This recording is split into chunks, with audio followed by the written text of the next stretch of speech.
जग जाना उल्टा नाम जब हो जग जाना।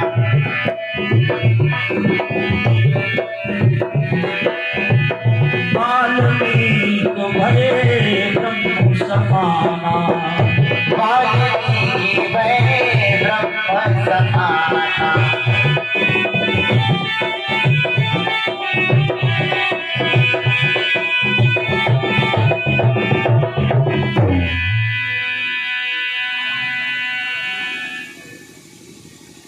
जिन्होंने राम राम नहीं जप पाया, मरा मरा जपा। 3 बार मरा मरा कहोगे तो 2 बार राम राम निकलेगा। वो वाल्मीकि ऐसे महान विद्वान हुए कि राम जी का जन्म बाद में हुआ और वाल्मीकि जी ने राम कथा पहले ही लिख डाली। ऐसे वाल्मीकि ऋषि के आश्रम पर जब भगवान पहुंचे, कंदमूल फल सेवा में सत्संग होने लगा। और सत्संग जब हुआ तो भगवान ने महात्मा वाल्मीकि से रहने के लिए जगह पूछी कि हम रहें कहाँ। परंतु वाल्मीकि ऋषि ने भगवान से ठीक उल्टा प्रश्न किया। क्या कहा? पूछो मोई की रहूं कहाँ, मैं पूछती सकुचा। जहाँ न होई तहाँ देव कही, तुम्हें दिखाऊं था। भगवान ने जब वाल्मीकि ऋषि से पूछा कि हम रहें कहाँ, तो वाल्मीकि जी ने हाथ जोड़कर वो प्रश्न कर दिया, प्रभु पहले आप हमें दुनिया की वो जगह बताओ जहां आप रहते नहीं हो। ऐसी जगह है कोई? फिर हम आपको रहने के लिए जगह बताएं। रामायण में बहुत सी जगह हैं, जैसे कुछ जगह आप देखें।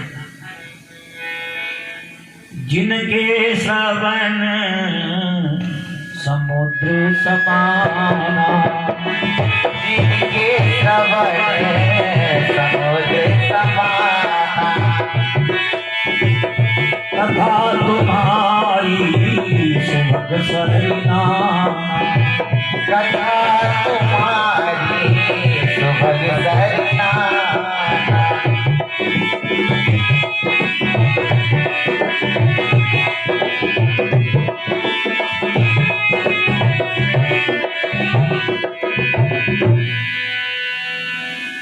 भरहि निरंतर हो ही न पूरे,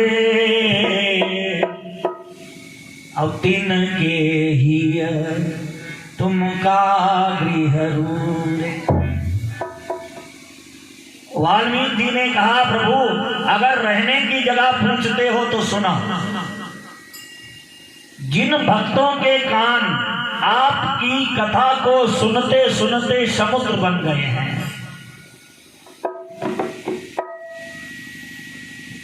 आपकी कथा उनके लिए एक नदिया के समान। मतलब समुद्र में चाहे कितनी भी नदियां क्यों न मिल जाएं, परंतु समुद्र कभी ये नहीं कहता कि हम छक गए। ऐसे ही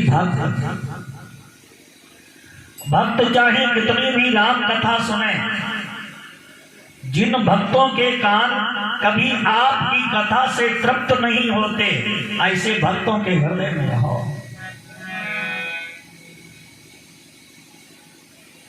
तुम ही निवेदित भोजन करही, प्रभु प्रसाद पट भूषण धर।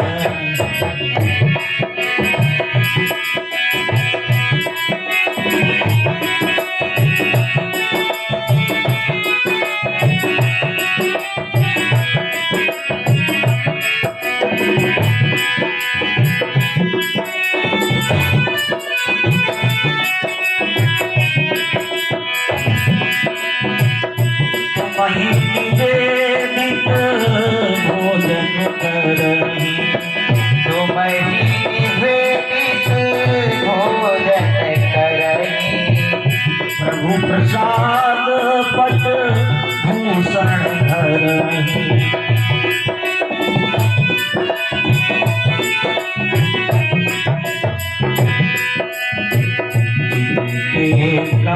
दम्भ नहीं माया, ये कपट दम्भ नहीं माया, इनके हृदय रसोरस आया।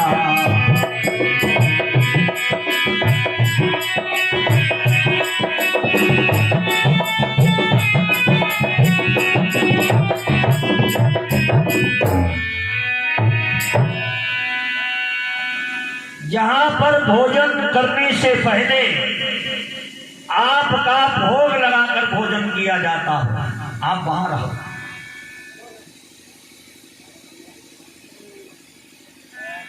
अजगर करे न चाकरी, पंछी करे न काम, और दास मलूका कह गए सबके दाता राम। जो दुनिया का भरण पोषण करता है, जो हमारा मालिक है, परमात्मा है।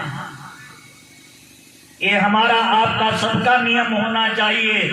भोजन की थाली सामने आए तो अगर हम मंत्र नहीं जानते तो जल छोड़कर इतना कह दो, हे प्रभु आपका दिया हुआ आपको ही अर्पण कर रहे हैं, फिर भोजन करो। तो वो भोजन भोजन नहीं, प्रसाद। नए वस्त्र आए, ऐसा नहीं नए कपड़े मिले एकदम पहन लो, आभूषण आए एकदम सज जाओ, नहीं। ये नियम होना चाहिए। नए वस्त्र आभूषण पहनने से पहले हर घर में पूजा स्थल होता है, ठाकुर जी के सामने अर्पण कराओ और फिर उसको प्रसाद रूप में ग्रहण कराओ। जो किसी के साथ कपट नहीं करते उनके हृदय में रहो। देखो ये भी एक भक्ति है, किसी के साथ कपट मत करो। कपट का मतलब है, का मतलब काला, और पट माने कपड़ा।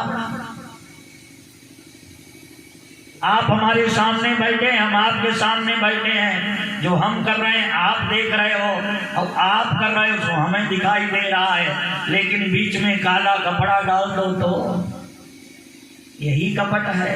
कुछ भी करो पीछे। तो ये भी एक भक्ति है, किसी के साथ जो कपट ना करते हो, जो किसी को धोखा ना देते हो, आप ऐसे भक्तों के हृदय में रहो।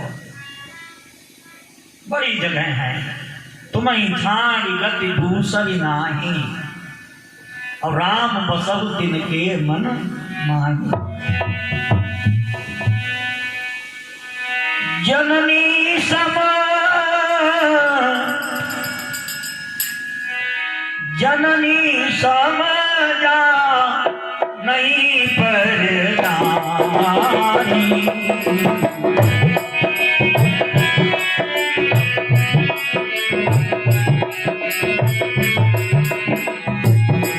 पराऊ विष तेऊ विष भारी।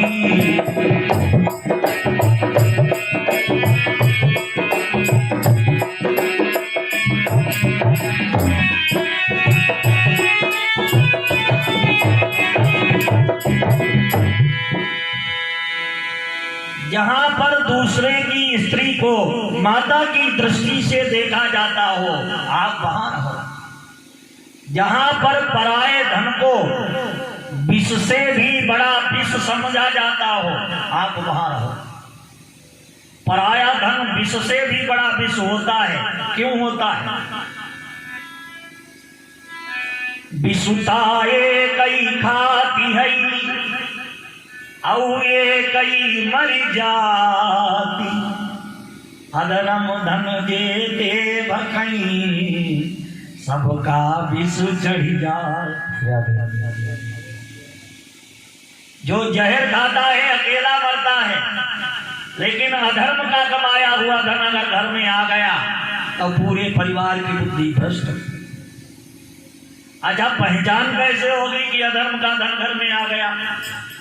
उसके लक्षण है, अग्नि लगई ओ चोर सतावई, अधर्म धन जब ही घर आवई। आग लग जाए चोरी हो जाए, थाने में न्यायालय में दंड पड़ जाए, समझ लो अधर्म का धन घर में आ गया।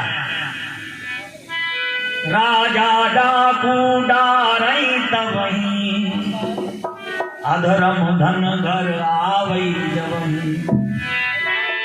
असोई भाव तुलसी लिखी डारी,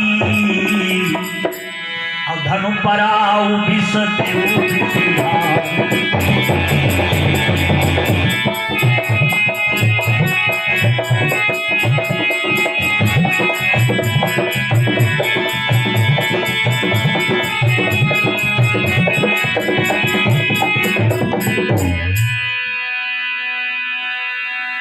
राधे श्याम जी ने तो यहां पर कमाल किया है।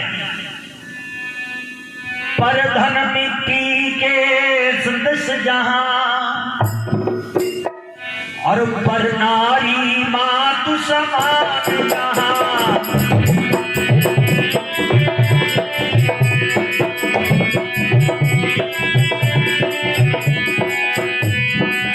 राम बसो उनके मन में, हो नित्य बड़ों का मान।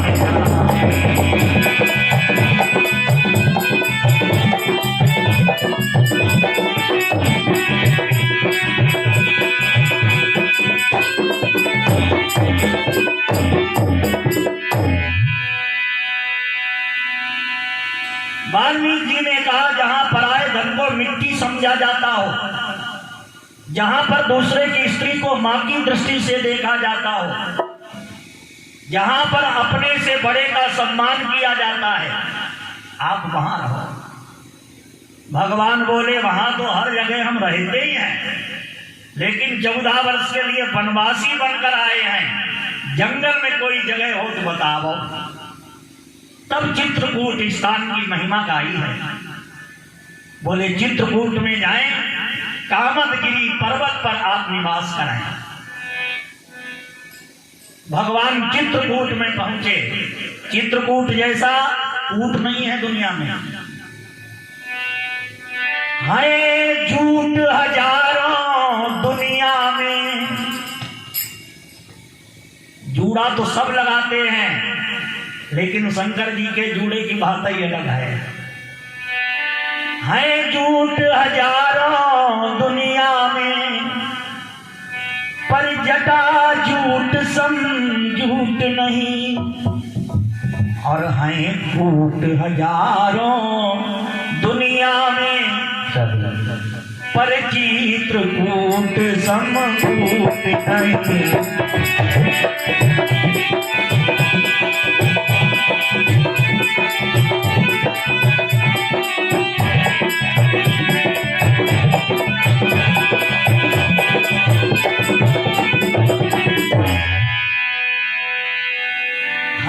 फूट हजारों दुनिया में, फूट माने बुराई दुश्मनी, पर भाई भाई सम फूट नहीं।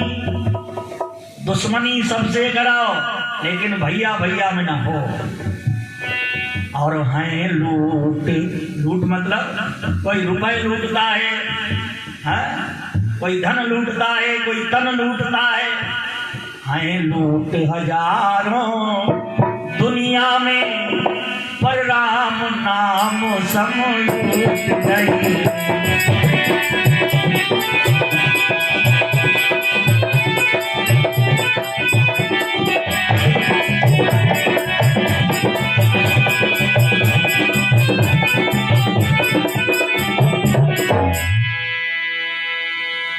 भगवान राम चित्रकूट में पहुंचे और वहां से केवटों के राजा निषाद को भगवान ने रास्ते से ही वापस कर दिया। और चित्रकूट मंदाकिनी गंगा प्रवाहित हो रही हैं, बड़े बड़े संत महात्माओं से भगवान मिले। देखो संग और साथ का प्रभाव भी बहुत पड़ता है। भगवान जब चित्रकूट में पहुंचे तो कथा मिलती है, जंगल में रहने वाले कुल कोल और भील जिनका काम था लोगों को लूट लेना, लोगों को दंड देना, परेशान करना, लेकिन जब राम जी का सानिध्य उनको मिला तो उन्होंने वो सब बुरे कर्म बंद कर दिए। एक दिन भगवान राम ने कहा था कि भाई लोग कहते हैं जंगल में जो कोल भील हैं बड़े बुरे हैं, दंड देते हैं, लोगों को पीटते हैं, लूटपाट करते हैं, अब आप लोग तो बड़े ईमानदार बड़े भले हो। तब कोल भीलों ने कहा हम भले थे नहीं हो गए, हाँ आपसे मिलकर ये सब छूट गया। क्यों कि नाथ हमारी यही शिवकाई, अब जो भूषण बसन न ले चुराई। कहा ये सेवा क्या हमारी कम है, न जाने क्या हो गया, हमारी बुद्धि बदल गई आपसे मिलकर, नहीं तो तुम्हारा कमंडल और माला कपड़े सब गायब कर देते हैं। बोलिए सियावर रामचंद्र जय हो। और इधर से कथा एक नया मोड़ पकड़ लेती है। मंत्री सुमंत गंगा घाट पर मूर्छित पड़ा है। केवटों के राजा निषाद लौट कर आए, नाथ पिता करी आयो निषाद, तो मंत्री को राह निहारत पायो। रोबतिसो सुदिखोबतिसो असमंजस बीच परो पौरायो, और राम लखन और सीय बिना रथ अवध की ओर न जाति चलायो। मंत्री सुमंत ने आकर देखा, निषाद ने आकर देखा कि मंत्री सुमंत मूर्छित पड़ा है। कुछ होश आता है, हा राम हा लक्ष्मण हा सीता। राम जी का ऐसा आदर्श, ऐसा चरित्र, राम जी से तो जानवरों ने भी प्रेम किया है।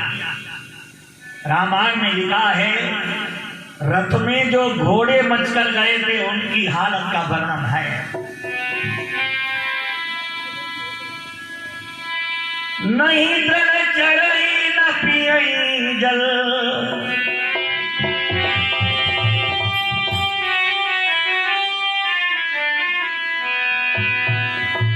नहीं दृढ़ चढ़ई न पियई जल, मोचई लोचन बारी, व्याकुल भये निषाद सब,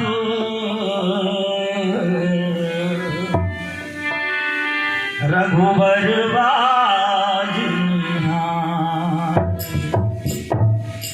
जब से राम जी गए हैं तब से लेकर अभी तक ना घोड़ों ने जल पिया है और ना घास खाई है, रो रहे हैं।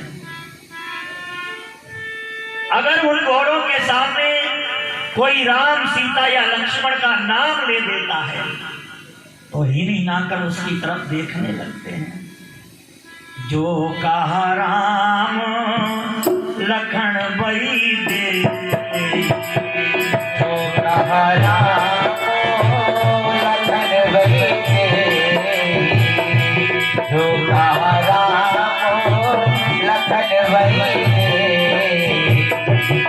करी करी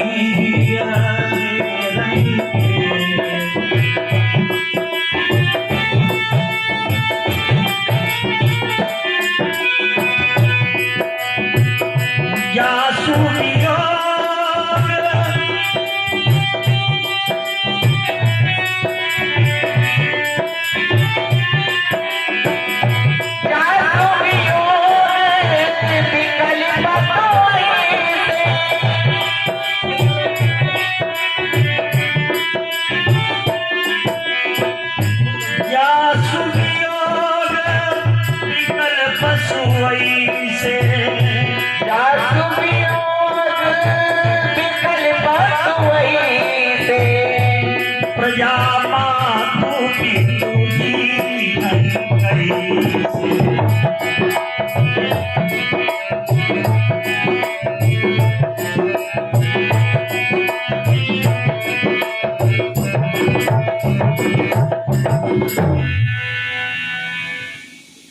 निषाद ने एक अंदाजा लगाया क्या, जिन राम के वियोग में इन घोड़ों की यह हालत है, उनके माता पिता प्रजा वाले राम के बिना कैसे जिएंगे। तो मंत्री सुमंत से हाथ जोड़कर कहा, हमसे आपका और इन घोड़ों का दुख देखा नहीं जाता, कृपा करके आप यहां से जाइए और घोड़ों को भी ले जाएं। जब निषाद ने ऐसी बात कही तो मंत्री सुमंत ने रथ में घोड़े जोड़े और लेकर चले। हालत क्या है, राम जी दक्षिण दिशा को गए थे तो घोड़े भी दक्षिण भाग रहे हैं। रामायण में लिखा है, चर फराई मग चलहिन घोड़े, चर फराई मग चलहिन घोड़े, अब वन मृग मन हुआ निरत जोड़े। मानो अनमेल जानवर हो, आज से पहले कभी रथ में मचे ना हो। निषाद ने इस परिस्थिति को जाना समझा, घोड़ों के अंदर राम के लिए इतना प्रेम, उनके वियोग में दक्षिण को भाग रहे हैं। मंत्री सुमंत की कोई ताकत नहीं जो इनको अयोध्या तक ले जा सके।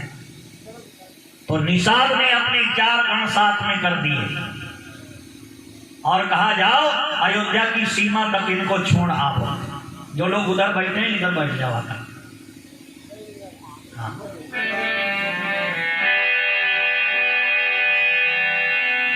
मंत्री सुमंत रथ लेकर जब चला तो उसके मुख से एक आवाज निकली, आहा मंद मनु अवसर चूका, अजहु न होती हृदय तुझी टूटा।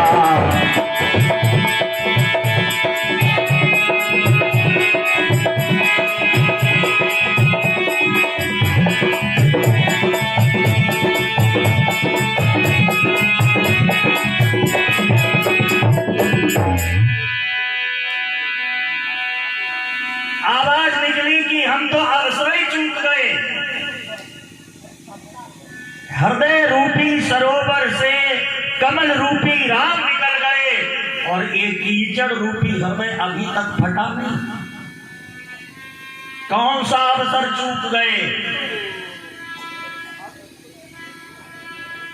बड़ी बड़ी कथाएं मिली हैं। जैसे एक कथा कपिलास रामायण में आती है कि जब महाराज दशरथ ने श्रवण कुमार को मार दिया था तो इनके दाहिने हाथ का अंगूठा टपकता रहता था। बड़े बड़े उपचार कराए लेकिन अंगूठे की टपकन बंद नहीं हुई। तो एक दिन मातंग ऋषि पहुंच गए अयोध्या में। महाराज दशरथ ने अपना कष्ट उनको सुनाया तो मातंग ऋषि ने कहा, आपके अंगूठे की टपकन बंद हो जाएगी। कैसे? बोले, अगर कश्मीर के राजा केकई, उनकी पुत्री राजकुमारी केकई, अब आपका ये अंगूठा अगर स्पर्श करने तो आपके अंगूठे की टपकन बंद, वो कैसे? तो मातंग ऋषि ने कहा, जब केकई छोटी सी थी अपने पिता के यहाँ तो मैंने उनके यहाँ एक बार चतुर्मासा किया था। छोटी सी केकई ने मेरी बड़ी सेवा की और जब मैं वहां से चला तो केकई को 2 वरदान देकर आया। नंबर 1, जहां चली जाएंगी केकई वहां सूखी वस्तु हरी हो जाएगी, जहां तपन है वहां ठंडक। और दूसरा वरदान मैंने दिया था कि सम्रांगण भूमि में कलाइयों तक हाथ वज्र के हो जाएंगे। तो अगर राजकुमारी केकई आपका अंगूठा स्पर्श करने तो इसकी टपकन बंद। ये बात महाराज दशरथ ने किसी को नहीं बताई। मंत्री सुमंत को साथ लिया, बाबा अमरनाथ के दर्शन करने के बहाने कश्मीर पहुंचे। और इधर कश्मीर नरेश को जब पता लगा चक्रवर्ती सम्राट महाराज दशरथ आए हैं तो उनके स्वागत के लिए गए, सारे समाज के सहित, और कैकेयी भी साथ में गई। अपनी सहेलियों के झुंड में कैकेयी खड़ी थी। सब लोग महाराज दशरथ का दर्शन कर रहे थे और कैकेयी की जब नजर पड़ी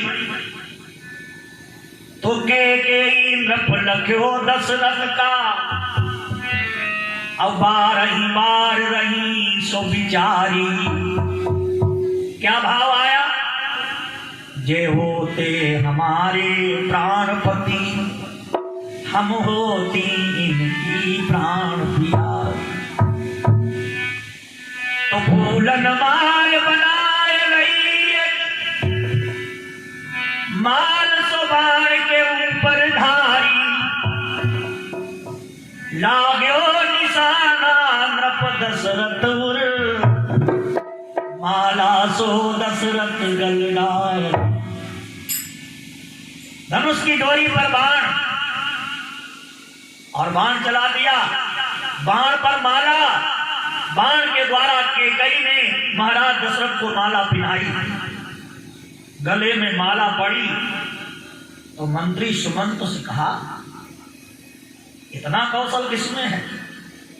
बाण के द्वारा माला गले में कहां से आई, पता करो। और मंत्री उसी को बनाया जाता है जो बहुत बुद्धिमान हो। मंत्री सुमंत ने इधर उधर देखा, लड़कियों के झुंड से माला आई है, तो इतनी बड़ी बाण विद्या सिवाय राजपुत्री कैकेयी के अलावा किसी में नहीं हो सकती। दावे के साथ कह दिया, राजकुमारी कैकेयी ने आपको माला पहनाई है। अब तो महाराज दशरथ ने काश्मीर नरेश से कहा,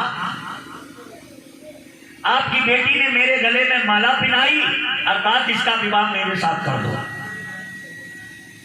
काश्मीर राजा ने मना कर दिया, बोले नहीं करेंगे। क्यों? हम राजा नहीं है क्या? आप राजा तो हो, लेकिन आपकी बड़ी पटरानी है कौशल्या, और हर राज्य परिवार का ये नियम होता है कि बड़ी रानी का बेटा ही राजा बनाया जाता है। तो कौशल्या की कोख से जो बच्चा जन्म लेगा वो अयोध्या का एक दिन राजा बनेगा। और अगर हमने अपनी बेटी का विवाह तुम्हारे साथ कर दिया तो इससे जो संतति होगी, संतान होगी, वो सेवक बनकर रहेगी। बोले ऐसा नहीं है, आप कहो तो आपकी बेटी से जो पुत्र होगा उसको अयोध्या का राजा बनाएंगे। तो काश्मीर राजा बोले ठीक है, लेकिन ये लिख कर दो हमें, ये बात बदलोगे तो नहीं। तो वहां कागज लगाया गया, इस शर्त पर महारानी कैकेयी का विवाह दशरथ से हुआ कि हम अपनी वंश परंपरा को तोड़ रहे हैं। बड़ी रानी का बेटा राजा बनाया जाता है, लेकिन वंश परंपरा तोड़ रहे हैं। कैकेयी से हम इस शर्त पर विवाह कर रहे हैं कि कैकेयी की कोख से जो बच्चा जन्म लेगा वही एक दिन अयोध्या का राजा बनेगा। अब ये बात लिख दी गई तो कहा इसमें गवाही लगाओ, गवाही लगाओ कोई भाई। अब गवाही के लिए कोई था नहीं, अयोध्या का सुमंत ही थे। तो मंत्री सुमंत ने गवाही में हस्ताक्षर किए।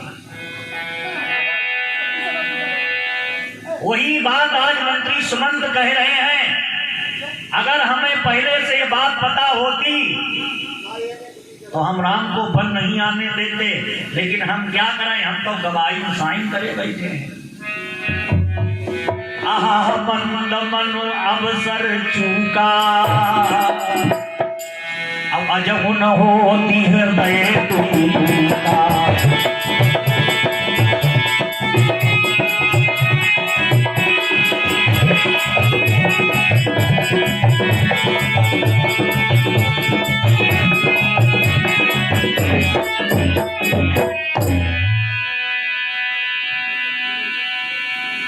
निषाद के साथियों के सहित मंत्री सुमंत अयोध्या की सीमा में जब प्रवेश किया तो निषाद के साथियों से कहा आप लौट जाओ।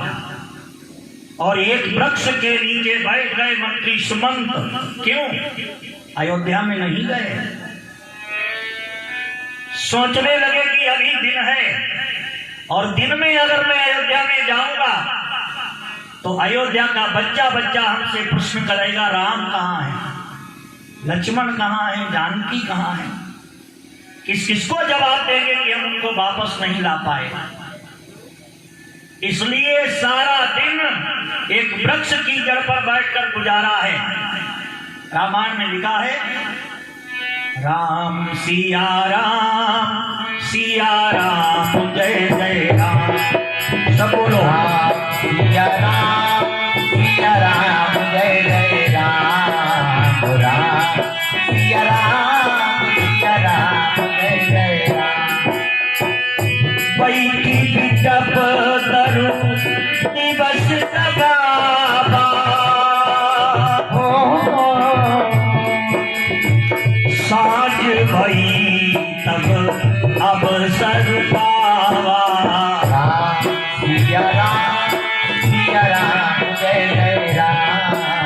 राम सिया राम जय जय राम।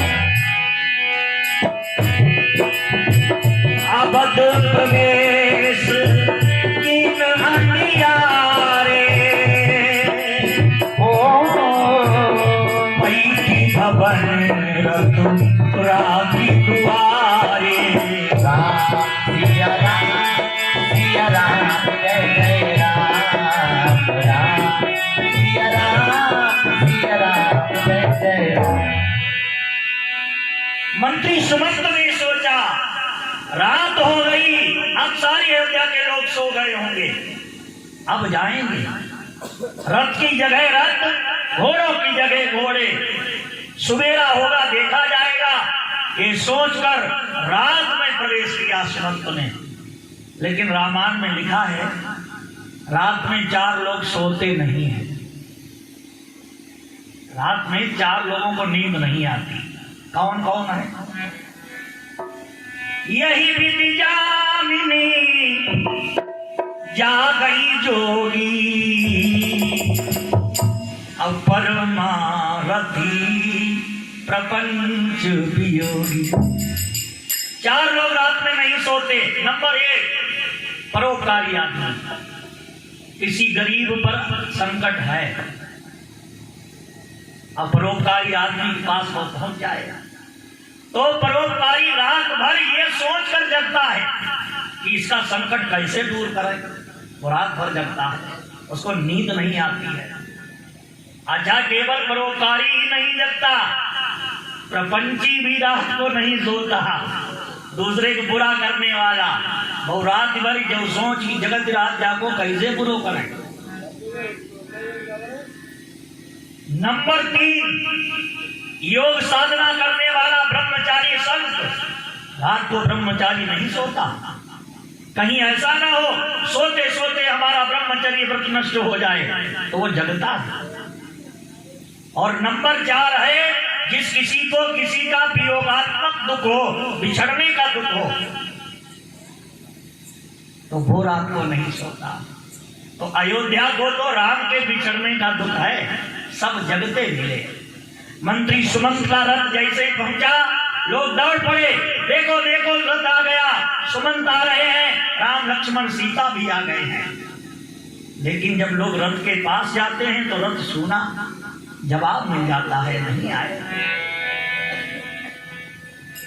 मंत्री सुमंत ने रथ की जगह रथ, घोड़ों की जगह घोड़े छोड़े और महाराज दशरथ से मिलने गए। तो महाराज दशरथ अब कैकेयी के भवन से कौशल्या के भवन में आ चुके हैं। कहे जय जीव सुमंत तब और कीने नृपति प्रणाम, सुनति उठ्यउ व्याकुल नृपति, कहु सुमंत कहाँ राम।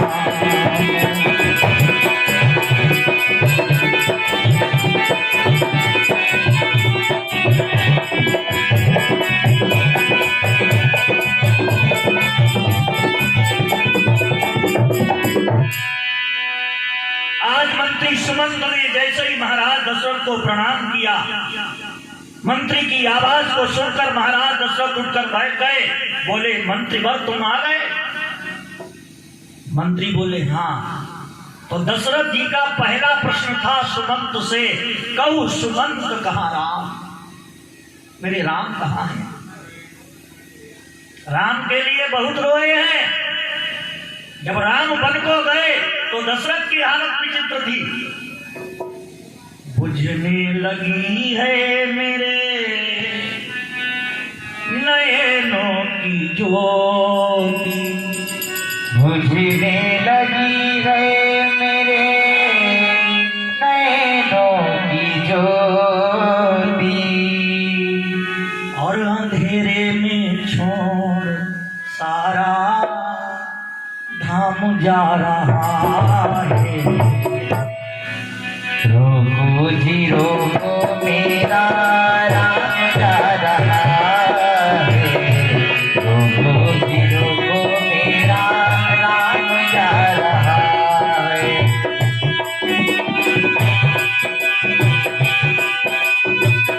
बुझने लगी है मेरे नयनों की ज्योति, बुझने लगी है मेरे नैनों की ज्योति, अंधेरे में छोड़ सारा धाम जा रहा है। रोको जी रोको मेरा राम जा रहा है।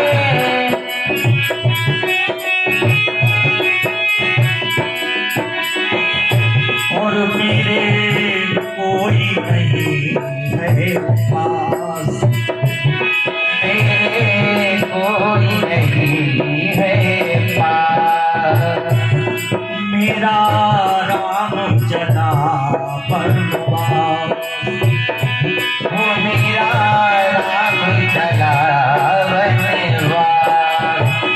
रो रो के दिल में यही पश्चाताप होता, रो रो के दिल में यही पश्चाताप होता, मुझसे अभागा जग में कौन बाप हो, मुझसे अभागा जग में कोई बात होगा। बुझने लगी है मेरे नैनों की ज्योति, बुझने लगी है मेरे नैनों की ज्योति, अंधेरे में छोड़ सारा हम जा रहा है। रोको जी रोको मेरा राम जा रहा है, रोको जी रोको मेरा राम जा रहा है। सुनति उठे व्याकुल नृपति कहु सुमंत कहाँ राम। सुमंत की आवाज को सुना, राम कहाँ है?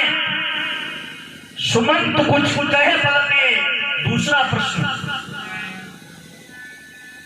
आने फेरी की बनई सिधाए,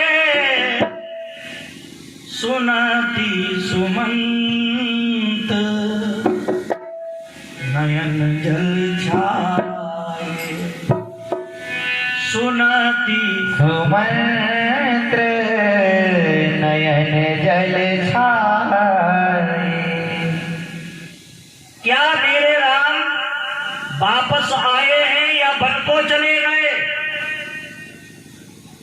वाणी बंद हो गई सुमंत की, जवाब नहीं निकला मुख से। हृदय के अंदर जब बहुत वेदना हो या बहुत खुशी हो, ज्यादा प्रसन्नता हो तो वाणी बंद, और ज्यादा दुख हो तो वाणी बंद। मंत्री सुमंत के अंदर इतनी वेदना कि वाणी से नहीं कह पाए कि राम नहीं आए, आंखें रो पड़ी। सुनत सुमंत नयन जल छाए। और जो बात कभी हम जुबान से नहीं बोल पाते, उस बात को आंखें बोल देती हैं। हम समझ गए कि राम मेरे लौट कर नहीं आए। दशरथ ने कहा, मैंने तुमसे एक बात कही थी, क्या तुमने मेरा संदेश मेरे बेटे राम से नहीं कहा? क्या बन दिखाई सुरसरी अनवाई, आने हो फेर बेग दो भाई। वनों की शोभा दिखाना, गंगा में स्नान कराना, राम लक्ष्मण जानकी को वापस ले आना, क्या तुमने मेरा संदेश मेरे बेटा राम से नहीं कहा? सुमंत ने कहा। तो राम आए क्यों नहीं? सुमंत रोकर बोले, महाराज मैंने जब ये बात आपके बेटा राम से कही तो राम जी ने कहा मेरे पिता मोह बस ये बात कह गए होंगे, और अगर ये राम 14 वर्ष से पहले अयोध्या को लौट गया तो माता जी को दिया हुआ वचन पिताजी का भंग होगा, और जब वचन भंग होगा तो पिता की प्रतिष्ठा चली जाएगी, और ये राम अपनी जिंदगी में कभी भी कोई ऐसा काम नहीं करेगा कि उसके पिता की प्रतिष्ठा पर कोई आंच आए। अच्छा, मैंने तुमसे कहा था मेरा बेटा राम न आए तो लक्ष्मण जानकी को ले आना, कहा मैंने लक्ष्मण से कहा, लेकिन लक्ष्मण ने तो कठोर वचनों का प्रयोग कर दिया।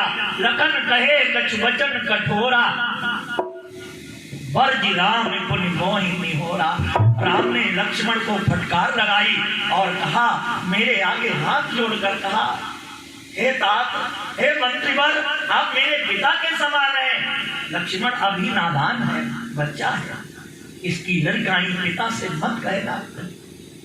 अच्छा, मैंने तुमसे कहा था अगर राम लक्ष्मण दोनों न आए तो पुत्र वधू सीता को ले आना। उनसे मेरा संदेश कहा। सुमंत ने कहा मैंने बेटी सीता से भी आपका संदेश कहा, लेकिन सीता जी कुछ जवाब दे पाती तब तक राम जी ने अपने भक्त केवट को बुलाया और रथ पर नाव पर बैठ गए और सीता को नाव पर बिठाया। लक्ष्मण बैठे, कई अवसर रघुपति रुक पाई, अब केवट ने वही नाव चलाई।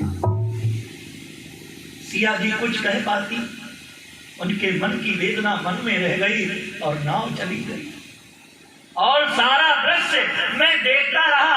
ये सब मेरी आंखों के सामने हुआ है महाराज, मुझे तो वहीं प्राण त्याग देने चाहिए थे, लेकिन न जाने ये पापी शरीर प्राण नहीं त्याग पाया आपके सम्मुख खड़ा। मंत्री सुमंत संदेश सुनाकर चले गए। अब महाराज दशरथ बड़े व्याकुल। कौशल्या मैया ने समझाया, सारी अयोध्या एक विशाल सागर में डूब रही है, एक नाव पर बैठी है, और उस नाव के केवल आप बचे हैं आप, और अगर आप धैर्य त्याग दोगे तो अयोध्या का विनाश हो जाएगा। दशरथ ने कहा क्या करें, आदमी अपनी जिंदगी में अच्छे या बुरे कर्म जो भी करता है, परमात्मा उसकी एक रील तैयार करता है, एक पिक्चर बनाई जाती है। जब व्यक्ति के जाने का समय होता है तो हर आदमी को उसके कर्म की रील एक बार दिखाई जाती है कि देख लो प्यारे, तुमने अपनी जिंदगी में क्या अच्छा किया क्या बुरा किया, बाद में मत कहना। और अच्छा किया है तो हंसकर जाओगे, बुरा किया है तो रोना तो पड़ेगा। तभी तो संत जन कहते हैं, जब तू इस जग में आया था सब हंसते थे, तू रोता था। जब दुनिया में हम लोग आए तो रोकर आए। कहते हैं नई यात्रा प्रारंभ करो और कोई रोने वाला बैठ जाए, रोने लगे, तो कहते हैं सारा यात्रा का फल बेकार चला गया, अब यात्रा अच्छी नहीं गुजरेगी। लेकिन हम लोगों की जीवन की यात्रा जब शुरू हुई, हम लोगों ने अपने जीवन की यात्रा जब शुरू की तो रोकर शुरू की, इसीलिए तो सारी जिंदगी संघर्ष में गुजर जाती है। जब तू इस जग में आया था सब हंसते थे, तू रोता था। अब ऐसा कर्म अब ऐसा कर्म क्यों न कर तू, जय हो। अब ऐसा कर्म क्यों न कर तू, और सब रोते रहे तू हंसता जा। जय हो। दुनिया में आए तो रोकर आना पड़ा, और जाने का समय आए तो हमें रोना न पड़े। ऐसे कर्म कर लो, यही तो हर कथा का सार है। और बात क्या है? और कर्मों का फल जरूर भोगना पड़ता है।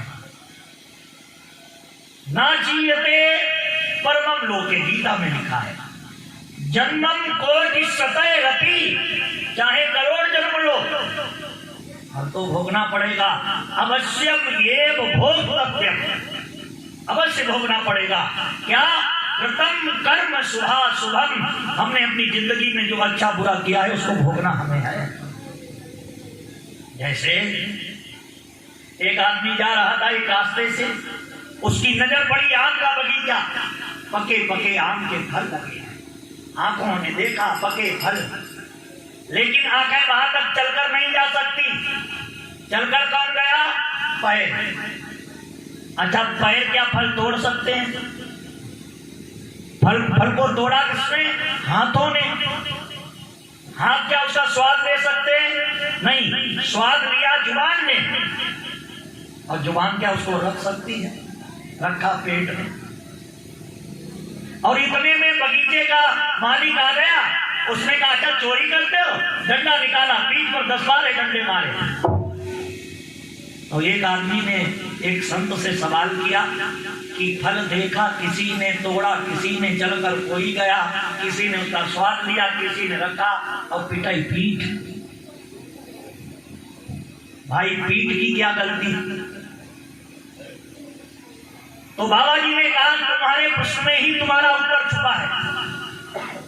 क्या कहा? जब पीठ पर डंडे पड़े,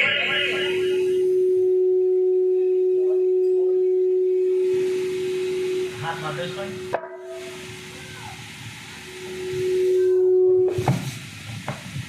पीठ पर जब डंडे पड़े तो दर्द हुआ? बोले हाँ। अच्छा, दर्द हुआ तो रोया कौन? कहीं रोई तो आंख है। तो बोले फल किसने देखा था? कहा फल तो पहले आंखों ने देखा था। तो कितने चक्कर के बाद मिले, लेकिन फल हमें भोगना है। बोलिए श्याम रामचंद्र की जय हो। सीताराम सीताराम सीताराम कहिए, जाई विधि राम, आई विधि। सीताराम सीताराम सीताराम कहिए, सीताराम कहिए, जाहि विधि रखे राम, आई विधि रहिए।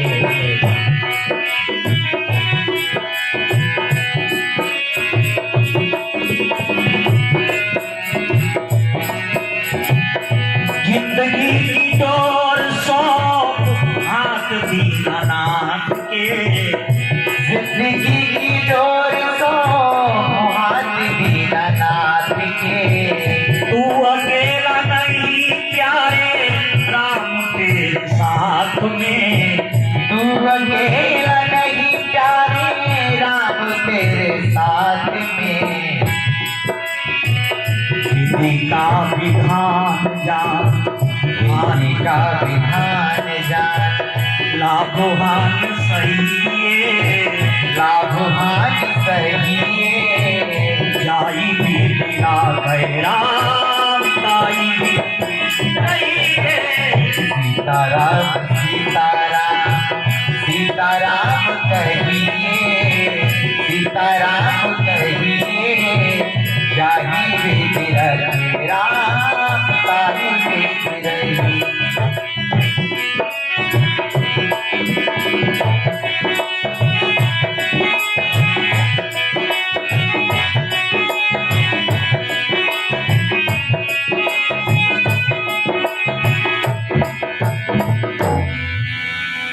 कोई हम सफर नहीं है, मगर हम सफर में है। ध्यान देना, हम सफर उर्दू का शब्द है, जो हमारे जीवन में साथ देने वाला उसको हम सफर कहते हैं। कोई हम सफर नहीं है, लेकिन हम सफर में है, और रोको न यार हमको अभी वह गुजर में है। ये बात और है कि लोग हमें जानते नहीं, ये बात और है कि लोग हमें जानते नहीं, और हम अजनबी तो हैं मगर अपनी नजर में है। हम लोग अपने को नहीं पहचान पाए कि हम कहाँ से आए और कहाँ जाना है। दशरथ जी ने कहा, कौशल्या, हमारी जिंदगी में भी हमसे एक बहुत बड़ा पाप हो गया। कौन सा पाप?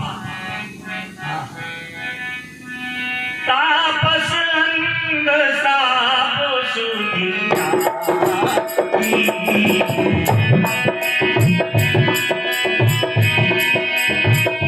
तापस अंध साप सुधिया, कौशल्या सब कथा सुनाई।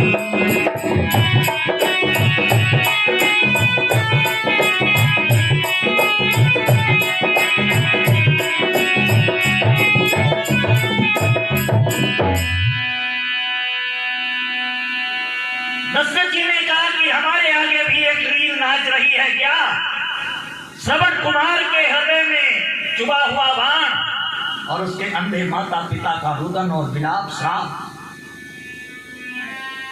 ये बात उस समय की है जब मेरे कोई पुत्र नहीं था, मैं जवान था,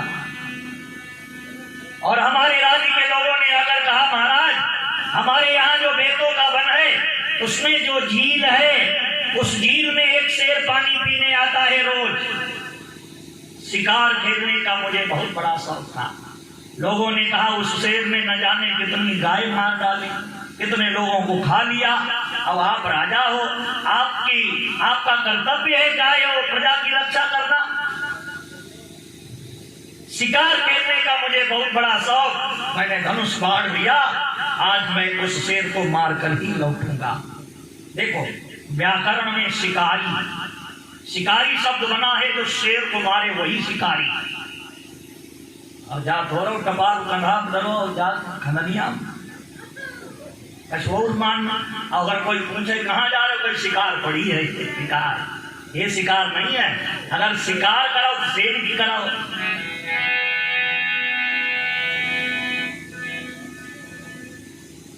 कथा हमारे जीवन में इसलिए जरूरी है कि जब हम लोग कथा सुनाए तो उसकी बात पर देखो, श्रोता के 3 लक्षण होते हैं, श्रवण, मनन और निधिध्यासन।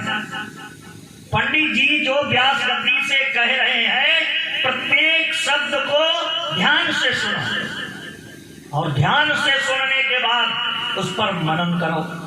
बैठ के जाकर घर लेटो, क्या सुना कथा, मनन करो, और मनन करने के बाद जो बात आपको कथा में अच्छी लगी अपने जीवन में उतारो।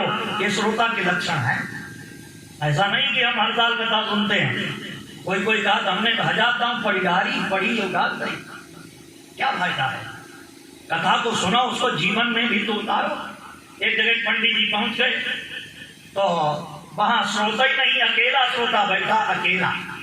अब पंडित जी कथा सुनाने बैठे तो उनका मन ना लगाए, तो श्रोता ने पंडित जी को उत्साहवर्धन के लिए कहा, अरे आप कथा खाओ। पंडित जी बोले अच्छा नहीं लग रहा, आप अकेले हैं। तो श्रोता ने कहा एक बात बताओ पंडित, मान लो आपके पास 100 घोड़े हैं, 100 घोड़े हैं, और 100 में 99 कहीं चले गए, अब अकेला बेचारा बना है, तो उसको जल और घास नहीं दोगे क्या? पंडित जी प्रसन्न हो गए और कथा कहने लगे। 1 घंटे तक तो वो वाह वाह वाह गुरु जी बहुत बढ़िया। 1 घंटे के बाद सोने लगा। पंडित जी को बुरा लगा, पंडित जी ने कथा बंद की और उसको हिलाया बुलाया, क्यों अभी तुम क्या कह रहे थे, अब सो रहे हो, कैसे श्रोता हो? तो आने के गुरु जी बातों बात सब सही है। कहा एक बात बताएं, तुम्ही ने कहा था कि 99 घोड़े चले जाए तो 1 रह गया, तब क्या उसको घास और जल नहीं दिया जाएगा?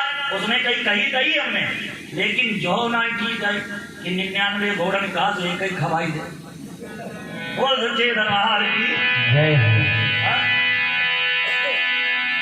तो कथा भी बड़ी बुद्धिमानी से कही जाती है। देखते हैं कि भाई कुछ लेने वाला है कि नहीं है।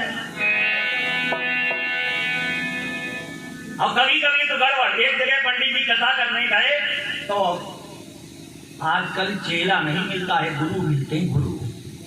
पंडित जी बोले कि क्या सुनाए, तो उसने कहा कुछ ऊंचा सुनाओ, ऊंचा। पंडित जी बोले राम राम कहो। अरे कहा ऊंचा। तो पंडित जी बोले भागवत। अरे कहा ऊंचा सुनाओ कुछ। पंडित जी मन ही मन में सोचे चेला नहीं गुरु ही मिला है। तो गुरु जी ने बड़ा गणित लगाया, बोले गीता सुनाए। गीता? हाँ। कहा ये कुछ ठीक है। तो कहा गीता कल सुनाएंगे, आज उसका महत्व सुनाएं। तो महत्व में एक श्लोक है, सर्वो उपनिषद गावो दो गधा गोपाल नंदना। जितने शास्त्र उपनिषद हैं इन सबका सार दूकर भगवान ने गीता में एकत्र किया है। दो गधा गोपाल नंदना, इसको मतलब दोहने वाले भगवान कौन है? गोपाल नंदन कृष्ण जी हैं। तो चेला करे वाह गुरु जी बहुत बढ़िया, बहुत बढ़िया। और जब गुरु जी ने सोचा चलो ये सुन रहा है तो इसकी परीक्षा भी ले लें। कहा कुछ समझ में आया? अरे कहा आप कम समझाते हो, हम ज्यादा समझते हैं। तो कहा क्या समझ में आया बताओ। तब आने गई और सब बात गुरु जी समझ में आई, लेकिन आप कहते थे दो गधा गोपाल नंदना, दो गधा। कही दुई गधा कौन है? कही दुई गधा कौन है? पंडित जी ने सर पकड़ा, बोले हे हम दूसरे तुम। बोल बेटे दरबार की जय हो। आइए एक बार भगवान का कीर्तन गाएं। लेते जाना रे हरि का नाम थोड़ा थोड़ा, लेके जाना रे हरि का नाम थोड़ा थोड़ा, लेके जाना रे हरि का नाम थोड़ा थोड़ा, लेते जाना भूल न जाना, लेके जाना भूल न जाना, लेते जाना भूल न जाना, लेके जाना भूल न जाना। दोनों हाथ की ताली पर। अरे नाम हरि का थोड़ा थोड़ा, लेते जाना रे हरि का नाम थोड़ा थोड़ा, लेके जाना रे हरि का नाम थोड़ा थोड़ा, जहाँ विराजे राधा रानी, जहाँ विराजे राधा रानी, अनबेरी सरकार सवरिया, वो कन्हैया सवरिया, ले चल पर सवरिया ले चल पलरी पार, सवरिया ले चल पलरी पार।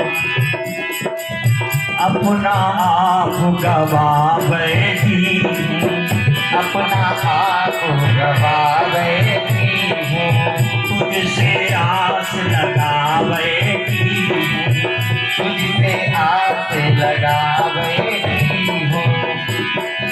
तुम मेरे प्राणों से प्यारे, तुम मेरे प्राणों से प्यारे, श्यामा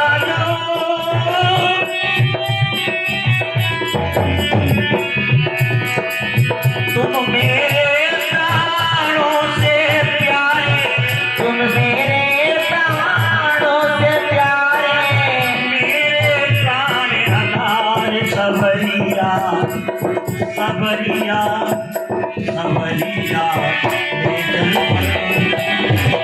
सवरिया ले चल पलरी पार, सवरिया ले चल पलरी पार। ये जीवन अब तेरे अर्पण, ये जीवन अब तेरे अर्पण, पाप पुण्य सब तेरे अर्पण, पाप पुण्य सब तेरे अर्पण। सावरिया मैं तेरी रागिनी, सावरिया मैं तेरी रागिनी, सावरिया मैं तेरी रागिनी, सावरिया मैं तेरी रागिनी। तू मेरा राज मल्हार सवरिया, जय हो। सवरिया ले चल बरती सवरिया ले चल बरती लेके जाना भूल न जाना लेके जाना भूल न जाना नाम हरि का थोड़ा थोड़ा लेके जाना रे हरि का नाम थोड़ा थोड़ा लेके जाना रे हरि का नाम थोड़ा थोड़ा लेके जाना रे हरि का नाम। ओ सच्चे दरबार की जय हो। कथा चल रही है कि दशरथ जी ने कहा शिकार खेलने का मुझे बहुत बड़ा शौक, धनुष बाण कंधे पर रखा, झील के किनारे एक झाड़ी में छिपकर मैं बैठ गया, शेर पानी पीने आएगा मैं उसका शिकार करूंगा। सारे दिन मैं शेर के इंतजार में बैठा रहा लेकिन शेर पानी पीने नहीं आया। रात हो गई, मैं बैठा रहा। होनी बड़ी बलवान होती है, होनी तुलसी जस भवता पिता तैसी मिलई सहाय, आप न आवई ताई पुनी ताई कहाँ लई जा।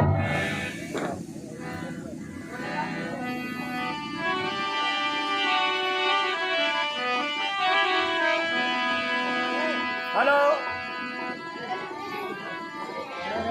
खराब करता हूँ ऊपर वाली बुराई लोग कहा था आवाज ना जाएगी।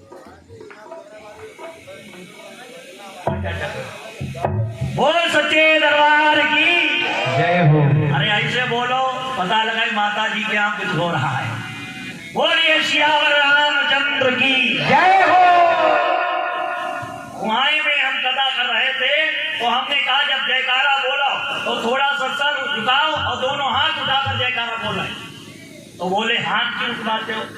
तो हमने कहा देखो डूबने वाले के हाथ ऊपर होते हैं और तैरने वाले के नीचे। तो जब ऊपर हर हर महादेव करते समय हाथ क्यों उठाए जाते हैं? जब हम जयकारा बोलते हैं तो हाथ क्यों उठाए जाते हैं? हम हाथ ऊपर उठाते कहते हर हर महादेव। तो माता पार्वती अपने भोलेनाथ से कहती है देखो ये हमारा कोई भक्त है भवसागर में डूब रहा है, इसका हाथ पकड़ो बाहर कर। सर क्यों झुकाया जाता है? तो हमने कहा हमारे जीवन में जाने अनजाने में जाने कितने पाप होते हैं। सर झुकाकर जयकारा बोला तो पाप नीचे गिर पड़ते, नीचे उतर जाता है। तो एक बुढ़ाई खड़े हुए बोले पंडित जी क्या बताओ पाप नीचे उतर जाते लेकिन उतरने के बाद कहाँ जाते? अब हम चक्कर में पड़ी है, क्या बात हमने पढ़ी ना है, पाप नीचे उतर जाते कहाँ पे? तब हमने बहुत देर गुना भाग लगाया, अपने पिताजी को याद किया, हाँ हमने गुरुजी मदद करो तो हमने उत्तर दिया। हमने पाप उतर जा और उतरने के बाद जो जयकारा नाई बोल बाकी कपड़े चढ़ जा। वो सच्चे दरबार की जय हो। दशरथ जी ने कहा कि मैं पूरे दिन बैठा रहा, शेर पानी पीने नहीं आया, रात हो गई। शेर के इंतजार में बैठा था लेकिन शेर की जगह श्रवण कुमार पहुंच गया। अंधे माता पिता हैं, नैनों में ज्योति नहीं है, दिखाई नहीं देता, अपने माता पिता को तीर्थ यात्रा करा रहा है। ओ श्रवण कुमार की माता का नाम चंद्रकला, पिता का नाम ऋषि उद्यान। उसी जगह पर कामर लेकर पहुंच गया जहां पर मैं शेर के इंतजार में बैठा था। होनी बड़ी बलवान, माता पिता को बड़ी तेज प्यास लग गई। अपने बेटा श्रवण से बोले बेटा प्यास के मारे दम निकला जाता है, कहीं से थोड़ा जल ला दे। श्रवण ने कामर रखी और कमंडल हाथ में लिया। रात का समय था और जाकर जैसे झील के जल में कमंडल डुबोया, डूबा जल जब ही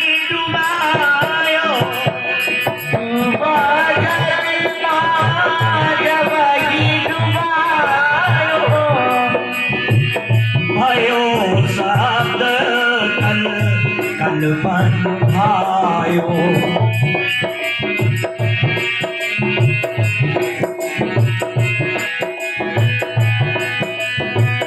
शब्द भेद तब छान सिसारी, तेज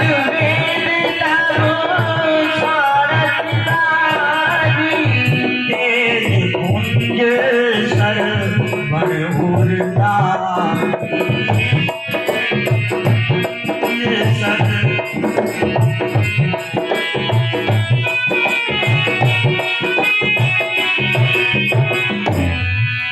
रात का समय श्रवण कुमार ने जल में कमंडल डुबोया तो कल कल की ध्वनि हुई। मुझे ऐसा लगता है शेर पानी पी रहा है। सप्त वेद का मुझे ज्ञान था। आवाज पर बाण मारना दशरथ के अंदर बड़ी अच्छी क्रिया थी। शब्द वेद का ज्ञान। बड़े बड़े धनुर्धर हमारे भारत देश में जैसे मोहम्मद गौरी का जमाना था और पृथ्वीराज चौहान बंदी बना लिए गए थे, तो चंद्रवरदाई ने कहा था 4 बार 24 गज अंगुल अश्व प्रमाण, अवतार ऊपर सुल्तान है मत चूके चौहान। तो ऐसे ही शब्द वेद का ज्ञान। आवाज पर बाण चला दिया, शेर पानी पी रहा है, इस अंदाज पर बाण निकला, उसने काम किया। श्रवण कुमार के हृदय में जाकर बाण लगा, धराशाही कमंडल छूट गया, जल फैल गया। गिरते गिरते वो बोल उठा, और ये किसका तीर करारा है, हाय दगा दगा और धोखा धोखा, धोखे में किसने मारा।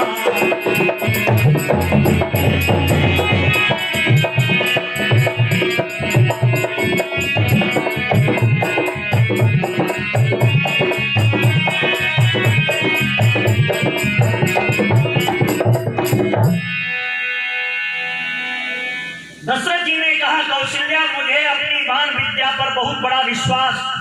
मैंने सोचा शेर मर चुका होगा, लेकिन जब मैं वहां गया तो शेर की जगह श्रवण पड़ा था, कमंडल पड़ा था, जल फैला था, और हमारे द्वारा चलाया हुआ बाण उसके हृदय में चुभा था। अपनी अंतिम सांसें गिर रहा था, प्रत्येक श्वास से उसकी आवाज आ रही थी, हे माता, हे मेरे पिता, मुझे क्षमा करना, वक्त से मैं आपको पानी नहीं पिला सका। दशरथ ने कहा कौशल्या, जब मैं उसके करीब गया और उसने एक नजर मुझे देखा, पहचाना, लेकिन महाराज दशरथ या मामा नहीं कहा, बेदर्दी कहा, बेदर्दी। बेदर्दी हो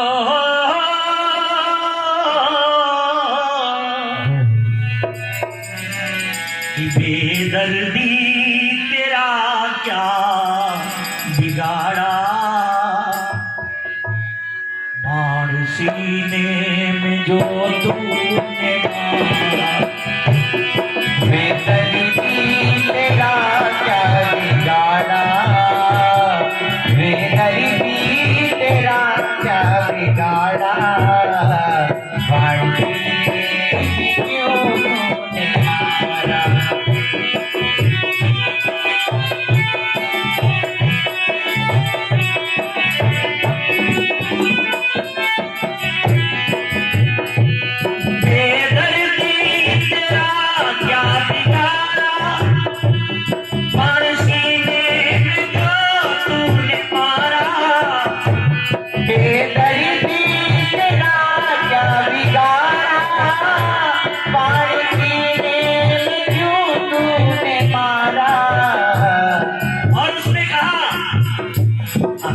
माता पिता है हमारे, अंधे माता पिता है हमारे, मैं भी श्रवण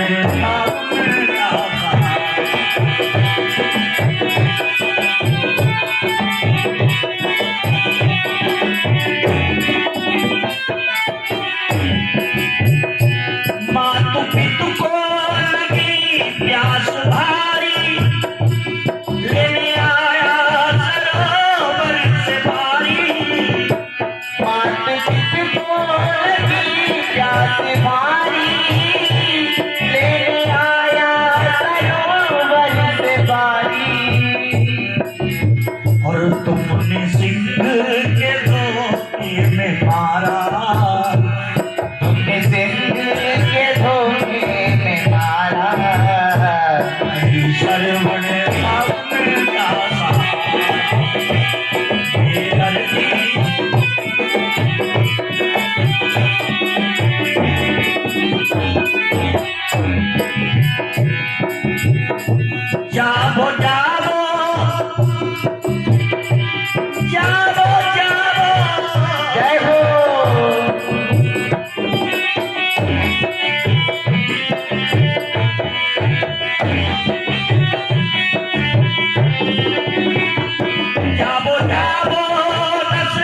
के करीब गया तो श्रवण ने कहा कि आपने मेरे बाण मार के अच्छा नहीं किया, मैं तो अपने अंधे माता पिता के लिए जल लेने आया था। मेरा ऐसा सौभाग्य कहा जो अपने हाथ से अपने माता पिता को पानी पिला सकूं। एक एहसान और कर दोगे? कहिए। कहा हमारे अंधे माता पिता प्यासे बैठे होंगे, उनको जाकर जल पिला देना, इतना एहसान कर दो, नहीं तो वो प्यासे मर जाएंगे, मैं ठीक से तसल्ली से मर सकता हूं, नहीं तो चिंता में मरूंगा। दशरथ जी बोले अवश्य मैं जरूर जाऊंगा जल लेकर। अब रात तो हो गया, आप क्या कर सकते हैं? कहा लेकिन उनसे जब आप जल लेकर जाएं तो उनसे हमारे बारे में कहना कुछ मत, नहीं तो जब वो सुनेंगे कि मेरा लल्ला दुनिया में नहीं तो जल पिएंगे नहीं। दशरथ ने कहा श्रवण कुमार के कहने पर मैंने कमंडल में जल लिया और लेकर जल चला। तो श्रवण ने कहा इतने निर्दयी हो गए हो, कम से कम जो तुमने मेरे बाण मारा है हृदय में चुभा है, इसे तो निकाले जाओ। कहा कौशल्या जैसे ही बाण निकाला, हियते जबाई निकासे उबाना, ओम शब्द कही ठाड़े प्राणा।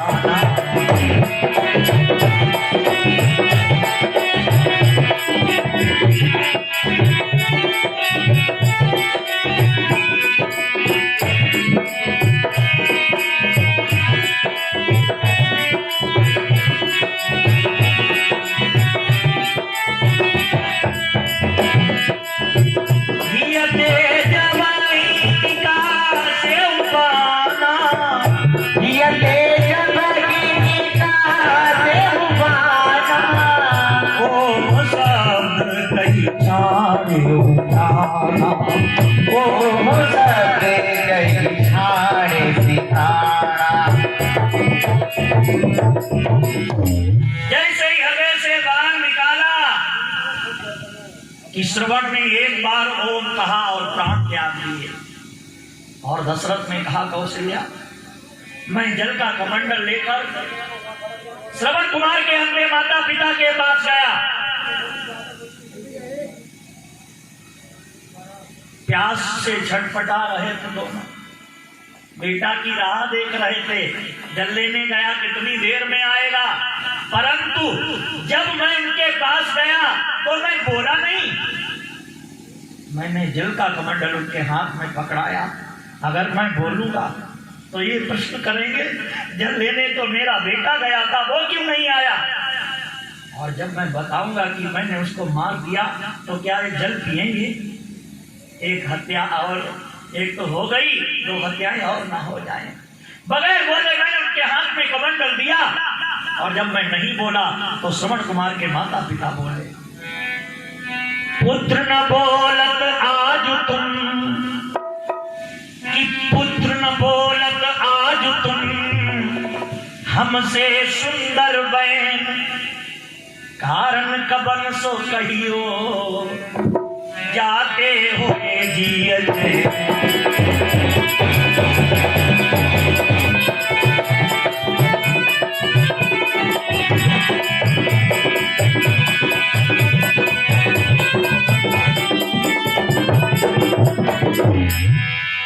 बेटा क्या बात है, आज तुम बोलते क्यों नहीं, और बोलोगे तो नहीं जल नहीं पिएंगे।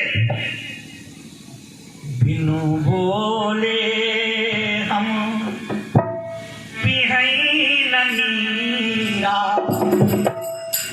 सुनी दशरथ भय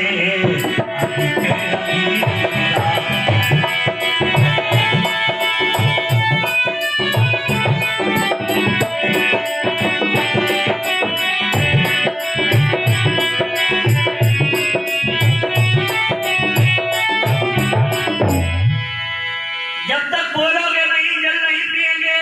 दशरथ जी ने सोचा एक हत्या हो गई और दो हत्याएं और ना हो जाएं, तो कहा कौशल्या मुझे बोलना पड़ा। मैंने कहा ये सबन नहीं है, दशरथ है और तेरे सुत का हत्यारा है। सिंह के धोखे तपस्वियों मैंने उसको समझाया।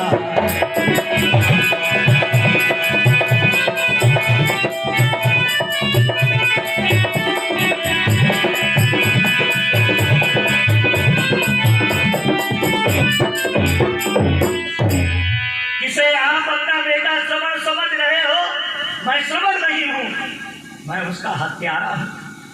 क्षमा करना तपस्वियों, मेरे हाथ से धोखे में शेर के शिकार के लिए बैठा था, आपके बेटे का वध हो गया, मेरे हाथ मारा गया। पछाड़ खाकर गिर पड़े दोनों माँ और बाप और कहने लगे, दशरथ ले जाओ अपना जल, हम नहीं पिएंगे। दशरथ जी बोले, आपके बेटे ने ही जल भेजा है, जल पी लो। मरते समय उसकी यही इच्छा थी, उसकी आत्मा को शांति मिल जाएगी। लेकिन दोनों महात्मा कहने लगे, अपना जल ले जाओ, नहीं पिएंगे। क्यों नहीं पियोगे? कहा, हत्यारे भी बन रहे हो और पानी भी पिलाना चाहते हो। दुनिया में कोई भी हत्यारे के हाथ का पानी पी लेता हो तो आज हम भी पी लेंगे। एक एहसान करो हम पर, क्या कि जहां पुत्र तहां देव दिखा, जहाँ पुत्र तहाँ देव दिखाई।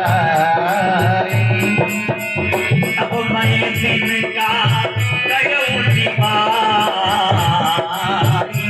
मेरे राम सिया राम।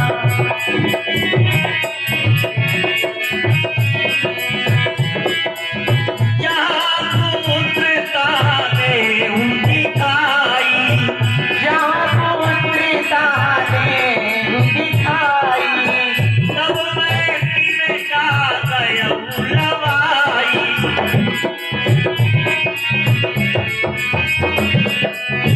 माता पुत्र गोद वही ठाई और रोवन लगी शब्द कही मेरे राम सिया राम।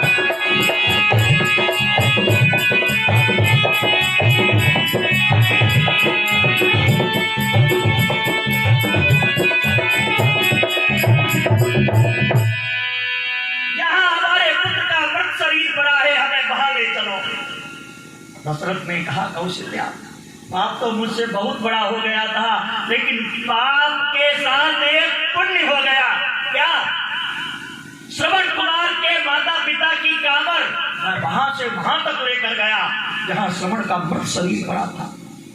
अंधे माता पिता देख तो सकते नहीं, माता ने अपने लल्ला का चेहरा हाथ से टटोला कि बजार खाकर गिर गई। माँ की ममता क्या होती है, दुखियारी मैया से पूछो, और जिस गैया का बछड़ा बिछड़े उस गैया से जाकर पूछो। बड़े भारी स्वर में रोई और दोनों कहने लगे, दशरथ, हम इतने अभागे हैं, अपने पुत्र का ठीक से अंतिम संस्कार नहीं कर सकते, क्योंकि आंखों से जब दिखाई नहीं देता तो कौन बीनेगा लकड़ियां, कौन बनाएगा चिता, कौन लगाएगा अग्नि। दशरथ ने कहा, वो सब मैंने किया, मैंने लकड़ियां बीनी, चिता बनाकर तैयार की, और चिता बनकर जब तैयार हो गई तो श्रवण कुमार के अंधे माता पिता अपने पुत्र का मृत शरीर लेकर उस चिता में बैठ गए और बाद में कहा कि अब लाओ जल, अब हम जल पिएंगे। दशरथ ने कहा, कौशल्या, मैं समझ गया था जिसका श्रवण जैसा बेटा दुनिया में न रहे वो माता पिता जिंदा नहीं रहेंगे, लेकिन प्यासे न रहें, इसलिए मैंने उनके हाथ में जल का पात्र दे दिया। दोनों ने जल पिया नहीं, अपने अपने हाथ में जल लिया, मेरे ऊपर छिड़क दिया और हमें श्राप दे दिया और कहा कि जिमी हम पुत्र वियोग दशरथ छाड़ई प्राण, अब तिमी तुम हूँ या दन तजऊ या ममो साफवमा। जैसे आज हम दोनों अपने पुत्र के वियोग में मर रहे हैं, दशरथ, हम श्राप देते हैं तुम्हें कि जब तुम मरोगे तो अपने पुत्र के वियोग में ही मरोगे। लेकिन उस दिन उनका श्राप हमें बुरा नहीं लगा, क्योंकि मेरे तो कोई पुत्र ही नहीं था। मैंने सोचा चलो इन महात्माओं के साथ से हमें बेटा मिलेंगे, पुत्र मिलेंगे। लेकिन आज 4 पुत्र, मैं अगर मर जाऊं तो क्या होगा? 4 में से एक भी बेटा घर नहीं। राम लक्ष्मण वन को चले गए, भरत शत्रुघ्न ननिहाल में है। और अगर मैं मर गया तो कौन लगाएगा कंधा, कौन लगाएगा अग्नि? पुत्र रतन है 4 मगर चारों के चारों दूर है घर से। और सब कुछ होते हुए एक राजा अपने अंतिम संस्कार को तरसे। कंधा कौन लगाएगा? बचपन में हर पिता पुत्र को कान्हा रहे दुलारे हो। बच्चा छोटा होता है तो पिताजी गोद लेते हैं अपने बेटे को, खिलाते खिलाते कंधे पर बिठाते हैं, कंधे पर पिता बिठा लेता है और बेटा उसका कब भर जदा करता है। बचपन में हर पिता पुत्र को कान्हा रहे दुलारे हो, और कान्हा देकर उस दुलार का बेटा मोल चुकावे हो। जब कंधा देता है अर्थी को तब उसका फल ज्यादा होता है। पिताजी तुमने हमें कंधे पर खिलाया और अंतिम यात्रा में हम आपको कंधा दे रहे हैं। आपका वही कर्तव्य मैं पूर्ण कर रहा हूँ, उसका मैं उत्तर दे रहा हूँ, उसका पालन कर रहा हूँ जो नियम होता है।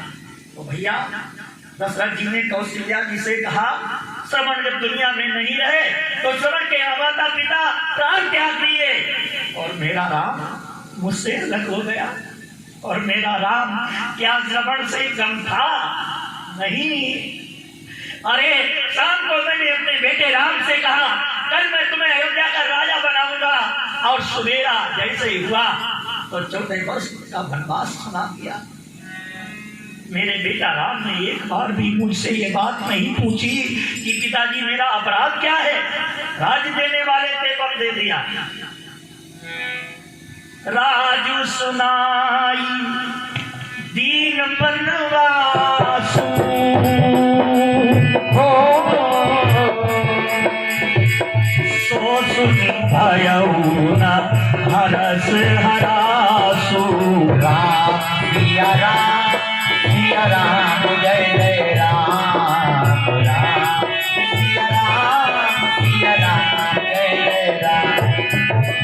सो सुती छूरती गए न प्राणा, ओ पापी बड़ मोर समाना।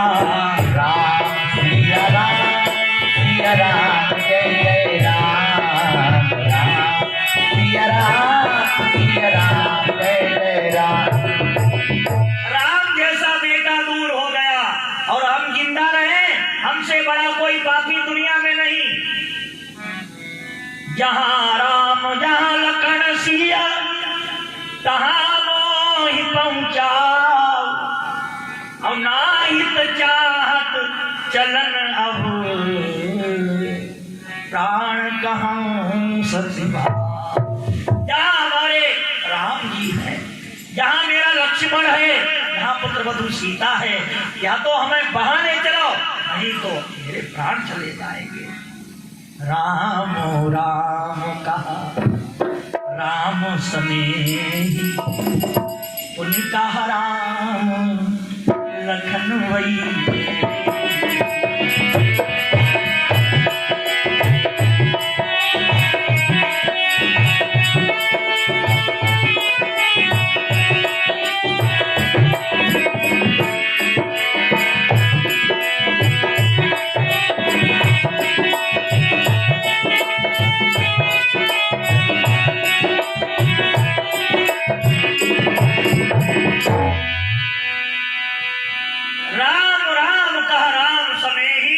और पुण्य कहा राम लखन वैदेही। तो कौशल्या मैया राम जी का एक चित्र लेकर आई है, जिसको देखकर कुछ तसल्ली मिली है। समझ गए? हाँ, 5 मिनट रह गए, आगे कथा बहुत बढ़ जाएगी और फिर करीब घंटों चलेगी। दशरथ मरण की कथा है, इसलिए आगे कथा हम नहीं बढ़ाएंगे। 5 मिनट की बात कोई नहीं है। तो भैया, दशरथ जी के हृदय को राम जी का चित्र देखकर बड़ी प्रसन्नता हुई। कथा को उचित जगह पर विश्राम दिया जाता है, लेकिन ध्यान रखें, थोड़ी सी बात मेरी और सुने। देखो, हाँ ध्यान दें, जरा मेरी तरफ ध्यान दें। 4 दिनों की प्रीत जगत में, 4 दिनों के नाते हैं।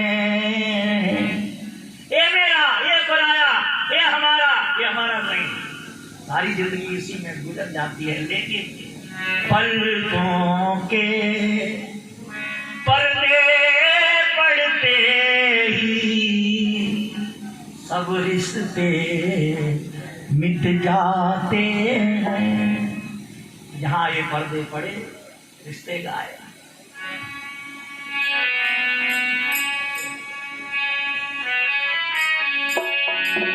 जिनकी चिंता में तू जलता, वो ही चिता जलाते हैं। ये मेरा लल्ला है, ये तरक्की कर जाए, इतना बढ़ जाए, इतनी बड़ी नौकरी मिल जाए, अच्छी शादी हो जाए, और हम अपने बच्चों के लालन पालन में ही पूरी जिंदगी जलते हैं। जिनकी चिंता में तू जलता, वो ही चिता जलाते हैं। मृतक के लौट आने का कोई जोखिम नहीं उठाते हैं।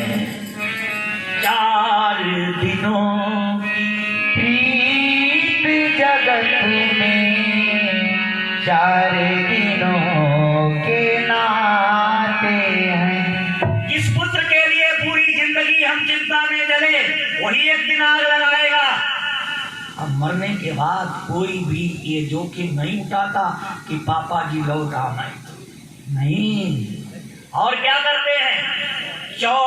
चौथे से 40वें दिन तक हर एक रस्म निभाते हैं। पिंड दान कर प्रेतात्मा से,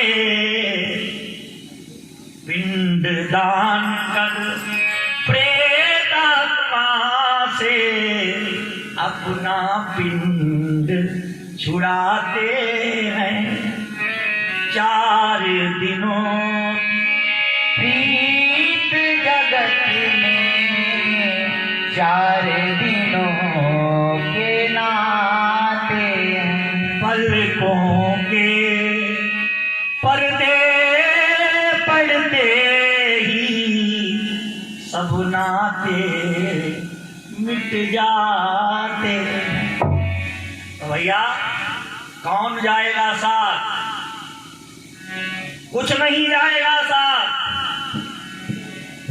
इससे तो अच्छा भजन है सहारा, भजन है सहारा।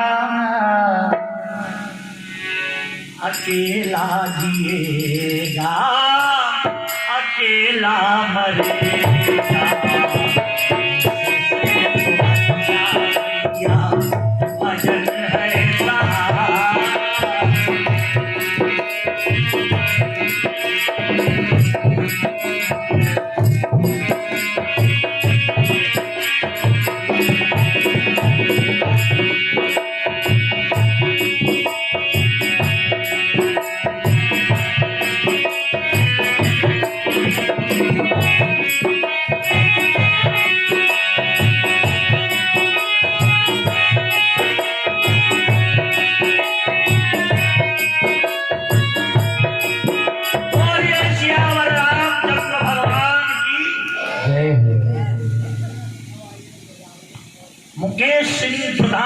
क्षत्रिय एकता जिंदाबाद। हम सब एक हैं, कोई मतभेद नहीं है। और 28/8/2022 को रामलीला होगा। जब का लिखो आगे बताओ, आए गुर्जर लिखो। हाँ, रामलीला होगा और इसमें कोई मतभेद ना कराएं, सब लोग मिलजुल कर आए और इस आयोजन का लाभ उठाएं जो भैया जी की तरफ से है। और 500 मुद्रा का दान भी साथ में आया है भैया जी की तरफ से, तो ये अच्छी बात है। भैया जी ने एक नई सोच, देखो अब हमें ऐसा लग रहा है कि ये वृंदावन और अयोध्या सब यही उतरे। भदेंग जो है हमारा गांव भदेंग खंजा जो है वो धार